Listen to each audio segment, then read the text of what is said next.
CBI officer সেজে 27 লক্ষ টাকার প্রতারণা, মূল অভিযুক্ত গ্রেপ্তার। সিবিআই অফিসারের পরিচয় দিয়ে 4 দিন ধরে এক মহিলাকে ডিজিটালি আটকে রেখে 27 লক্ষ টাকার প্রতারণার ঘটনা সামনে এসেছে। এই ঘটনা তদন্তে নেমে হাওড়া সিটি পুলিশের সাইবার শাখা মূল অভিযুক্ত বিশাল সিংকে উত্তরপ্রদেশের কানপুর থেকে গ্রেপ্তার করেছে। হাওড়া সিটি পুলিশের ডিসিপি বিশপ সরকার এক সাংবাদিক বৈঠকে জানান, অভিযুক্তকে 8 দিনের জন্য পুলিশি হেফাজতে নিয়ে জিজ্ঞাসাবাদ করা হচ্ছে। তদন্তে জানা গিয়েছে প্রতারণার ওই টাকার মধ্যে 6.5 লক্ষ টাকা বিশালের ব্যাংক অ্যাকাউন্টে জমা পড়েছে। পুলিশ সূত্রে খবর, বিশাল সিংই এই প্রতারণার মূল চক্রী। এখনো পর্যন্ত অন্যান্য অভিযুক্তদের চিহ্নিত করতে তদন্ত চলছে। সাইবার জালিয়াতির এই ঘটনার পর শহরে ফের ডিজিটাল নিরাপত্তা নিয়ে প্রশ্ন উঠেছে। এই কেসটা একটা ইনভেস্টমেন্ট স্ক্যাম নিয়েও আমরা অনেক অ্যাওয়ারনেস করার চেষ্টা করছি। রিসেন্টলি আরও একটা ইনভেস্টমেন্ট স্ক্যাম আমরা ক্র্যাক করতে পেরেছি। তো এই পার্টিকুলার কেসটা যেটা আছে, এই কেসে সবার আগে আমি মোডাস অপারেন্ডিটা ব্যাখ্যা করি। সেটা হচ্ছে যে যিনি ভিকটিম আছেন, তো একদিন উনি হঠাৎ করে দেখলেন যে ওনার ফোন নাম্বার একটা হোয়াটসঅ্যাপ গ্রুপে অ্যাড হয়ে গেল। এটা মানে খুব অস্বাভাবিক কিছু না, মানে যারা এখানে ফ্রডস্টাররা আছে, যারা ক্রিমিনালরা আছে, তারা অ্যাট র্যান্ডম যাদেরকে ভিকটিম হিসেবে টার্গেট করছে, অ্যাট র্যান্ডম কিছু নাম্বার কিন্তু দিয়ে একটা হোয়াটসঅ্যাপ গ্রুপ তৈরি করছে। তো একটা এই যিনি ভিকটিম উনি দেখলেন যে ওনার নাম্বার একটা হোয়াটসঅ্যাপ গ্রুপে অ্যাড হলো। সেই হোয়াটসঅ্যাপ গ্রুপে যে গ্রুপ চ্যাট হচ্ছে, সেই গ্রুপ চ্যাট উনি ফলো করতে করতে দেখলেন যে বহু লোকজন টাকা পয়সা দিচ্ছে এবং তারা রিটার্ন পাচ্ছে। এবার এটাও ইনভেস্টিগেশনের ব্যাপার আছে, দেখা যাবে হয়তো তাদের মধ্যেও কেউ কেউ হয়তো ফ্রডস্টার আছে, তারা হয়তো এই গ্যাংটারই পার্ট আছে।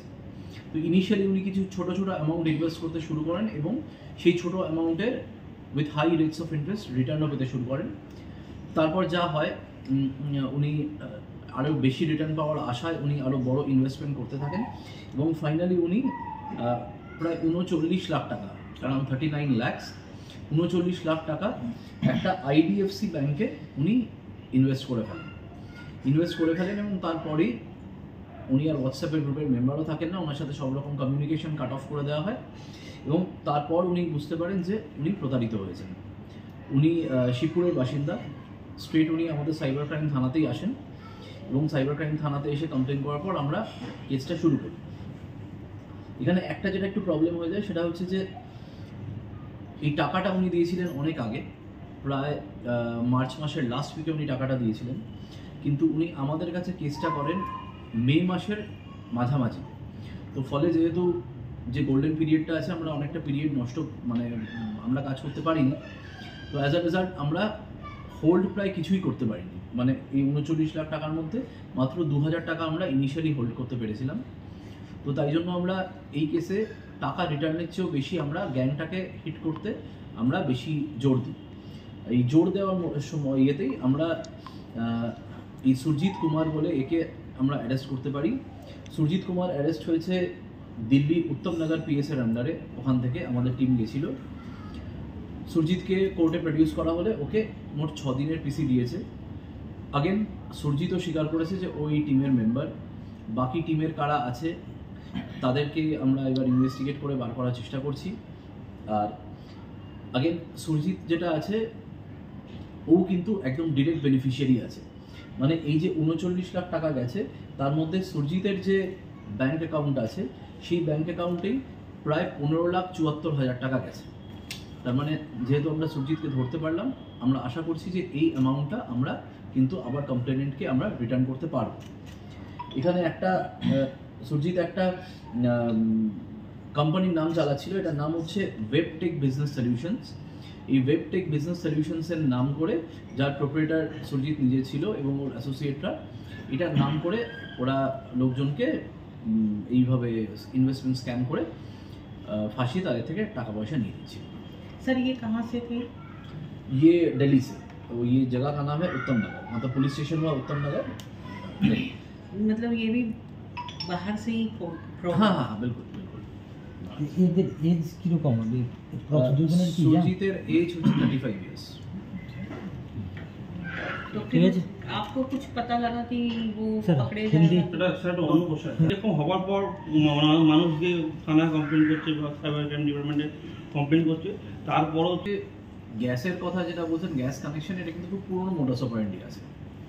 তো এটা খুব পুরনো মোডাস অপারেন্ডি আছে। আর সব ক্ষেত্রে অ্যারেস্ট করা হচ্ছে না এটাও ঠিক না। যদি এফআইআর হয় তাহলে ডেফিনেটলি অ্যারেস্ট করা হচ্ছে, কিন্তু যেটা আছে যে এখানে মূল ব্যাপার কিন্তু সচেতনতাই আছে। তার কারণ এক নম্বর হচ্ছে সংখ্যা প্রচুর বাড়ছে। আমি সাইবার ক্রাইম কিয়স, এই যে সাইবার কিয়স যেটা হয়েছে সেটা নিয়ে আমি একটা কিছু ডেটা দেবো। এক নম্বর হচ্ছে সংখ্যা প্রচুর, এবং দ্বিতীয়ত আপনারা যেটা দেখলেন যে সেটা হচ্ছে ইন্ডিভিজুয়াল কেসেস, প্রতিটা কেসের ক্ষেত্রেই কিন্তু মোস্টলি দেখা যাচ্ছে যে যারা এই অপরাধটা করছে তারা বাইরে থাকছে, ফলে প্রতিটা ইন্ডিভিজুয়াল কেসে যাওয়া, গিয়ে অ্যারেস্ট করা পুরো মিলে কাজটা ডিফিকাল্ট। বাট তাও আমরা যতটা পারছি ডেফিনেটলি চেষ্টা করছি, এবং যেগুলো এফআইআর হচ্ছে সেগুলো তো ডেফিনেটলি আমরা অ্যারেস্ট করছি। আজকে আমরা এখানে মোট দুটো কেস নিয়ে ব্রিফ করব। এই দুটো কেসের মধ্যে প্রথম কেস আমরা যেটা ব্রিফ করব, এটা কেসটা অ্যাকচুয়ালি হয়েছিল আমাদের যে AJC Bose B garden PS আছে সেই এজেসি বোস বি গার্ডেন থানায়। তারপর কেসটার গ্র্যাভিটি বুঝে এটা আমরা আমাদের স্পেশালাইজ সাইবার থানা আছে সেই সাইবার থানায় আমরা কেসটা ট্রান্সফার করি।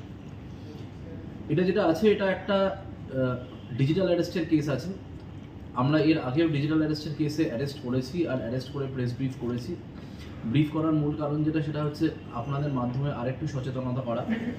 তো এইটা যে কেসটা আছে সেটা হচ্ছে যে একজন ভিকটিম মহিলা, এক্ষেত্রে ভিকটিম প্রায় 4 দিন ধরে 15 এপ্রিল থেকে শুরু করে 19 এপ্রিল 4 দিন ধরে উনি সোকল্ড ডিজিটালি অ্যারেস্টেড ছিলেন। ওপারে যিনি ফ্রডস্টার যে ছিল আর কি, সে নিজেকে সিবিআই অফিসার বলে পরিচয় দেয় এবং একে ডিজিটালি অ্যারেস্ট করে রাখে। তারপর কোটাক মাহিন্দ্রা ব্যাংকের একটা অ্যাকাউন্ট